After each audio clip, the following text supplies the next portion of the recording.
Alright everybody, I'm back with another video on the NASW Code of Ethics. So I do have my printout again, and please print this out because it'll be easier for you to follow along with me, and you can read it. If you're a visual learner like I am, you'll see it as we're going through it. And I really just go bullet point by bullet point, or in this case, letter by letter. So this video is part 5, so I'm picking up where I left off about a week ago.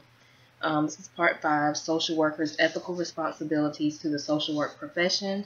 This video should not be that long because there are only 2 parts, but part 2 has a good bit of bullets, so we'll try to get through them in about 10 minutes.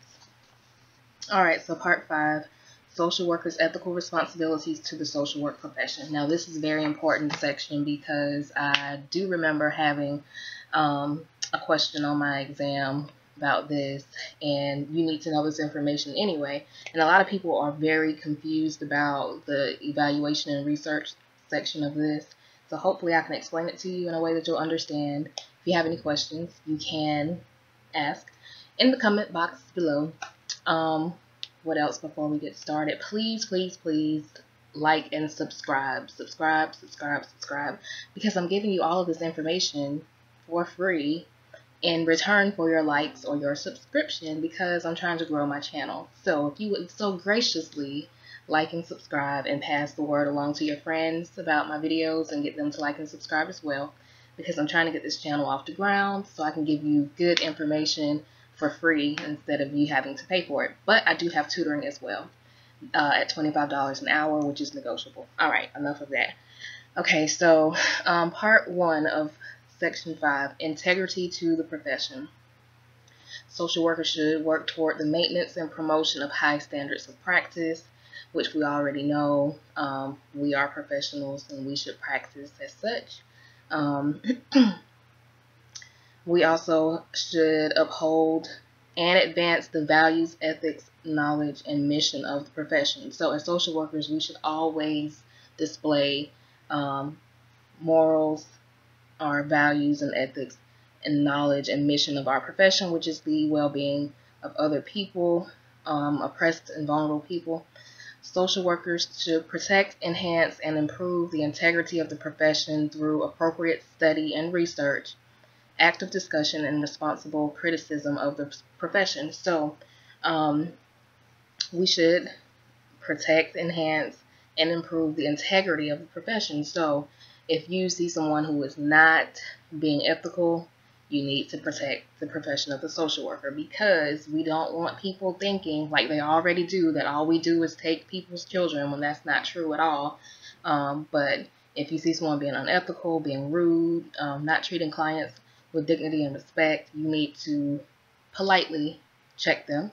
And when I say check them, let me be more professional. You need to pull them to the side and talk to them about, and it's hard to do that with strangers, I know, but if it's someone who's always doing stuff, if you don't feel comfortable talking to them about it, then you should talk to someone who does, like a supervisor or someone who can talk to them in a tactful way without them feeling attacked.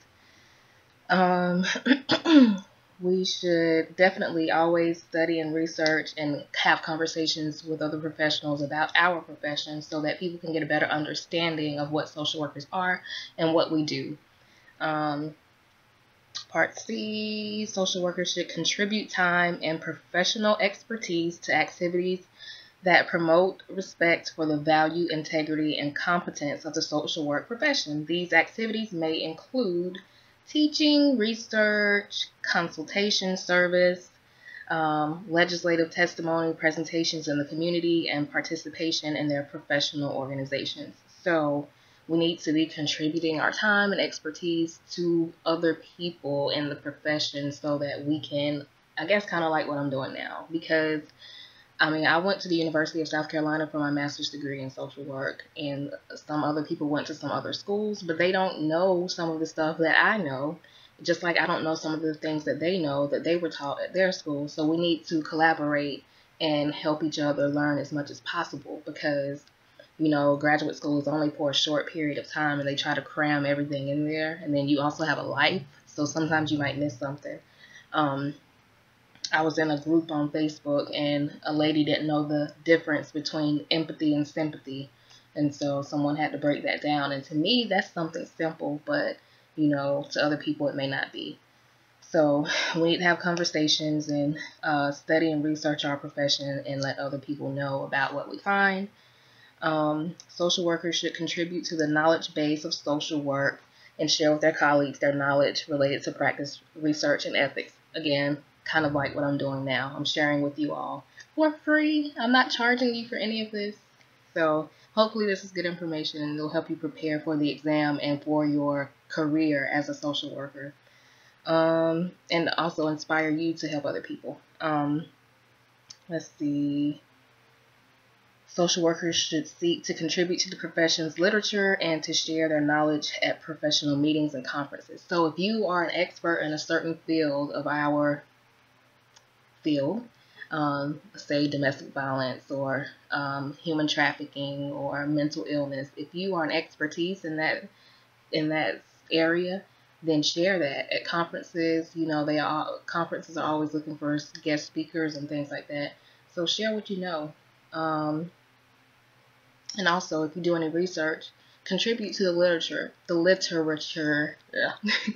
Contribute what you know so that we can help other people. Social workers should act to prevent the unauthorized and unqualified practice of social work. So I know recently there was a story in the news about a teenager who was acting like he was a doctor when he wasn't. We don't need people out here acting like they're social workers when they're not. And I think I've said in another video that just because you are a caseworker does not mean that you are a social worker. So that means that we need to act to prevent the unauthorized and unqualified practice of social work. So just because, again, you're a caseworker at Department of Social Services or some other agency doesn't mean that you are a social worker. So we need to make sure that people know that social workers are specifically trained social workers are specifically trained with certain knowledge bases and techniques and things like that. All right, so part 2 is the evaluation and research part. Social workers should monitor and evaluate policies and implementation of programs and practice interventions. I'm not going to read through all of these because there are a lot, but I'm going to hit the most important points. Social workers should critically examine and keep current with emerging knowledge relevant to social work and fully use evaluation and research evidence in their professional practice. So if you are giving therapy to a client, you need to be up to date on the most recent research, evidence-based practices and things like that. Social workers engaged, this is very important, y'all. Social workers engaged in evaluation or research should carefully consider possible consequences and should follow guidelines developed for the protection of evaluation and research participants. So if you are, let's say that you are doing research on the reasons why people become homeless, and you want to go to a homeless shelter and do study or survey on homeless families, you need to make sure that you think about and research possible consequences of your participants' involvement in your study. They may feel like they're being observed, which isn't giving them the dignity and respect. Like if you're coming to their house and you're sitting in their house watching them interact with their children for 3 hours a day, that's not giving them respect, because then they may start feeling like, well, this person is coming to observe me, and that's not what we do. We want to observe, but not 3 hours, and you need to let them know what you're coming to do exactly, how, when, and why.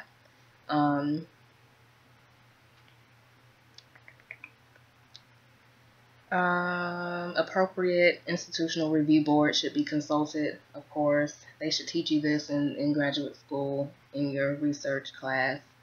Social workers engaged in evaluation or research should obtain voluntary and written informed consent from participants when appropriate without any implied or actual deprivation or penalty for refusal to participate. So if someone does not want to participate in your study, you can't bribe them. You can't tell them, well, if you don't participate, then this is going to happen, or I'm going to tell somebody this, or, you can't penalize people or deprive people of anything that you offer as a service just because they don't want to participate in your research study. Let's see.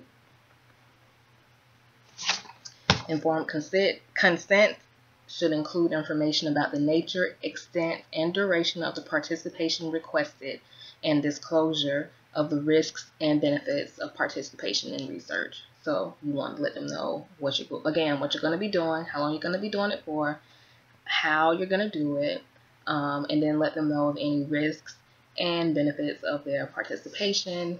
So, a lot of times, and I've participated in a study before at a previous job, and the clients wanted to know if they could. We were doing videos of them reading to their children for a literacy program, and they wanted to know if they could see the video after it was done, which they had the right to. They wanted to know what was going to happen to the video in the long term, if it was going to be destroyed and that kind of thing. And a lot of them didn't want their face on the video, which we respected that.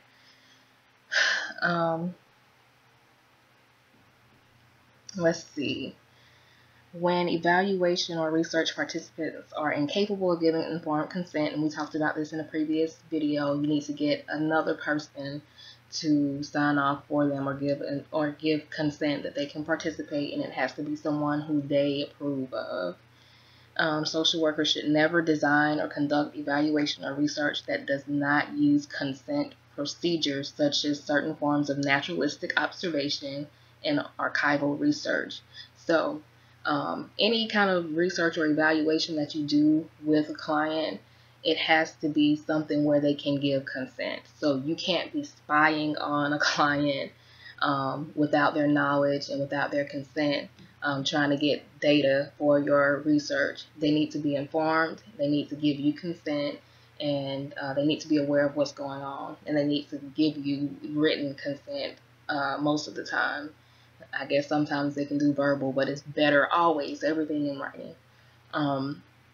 So again, naturalistic observation is when you're observing people in their natural environment.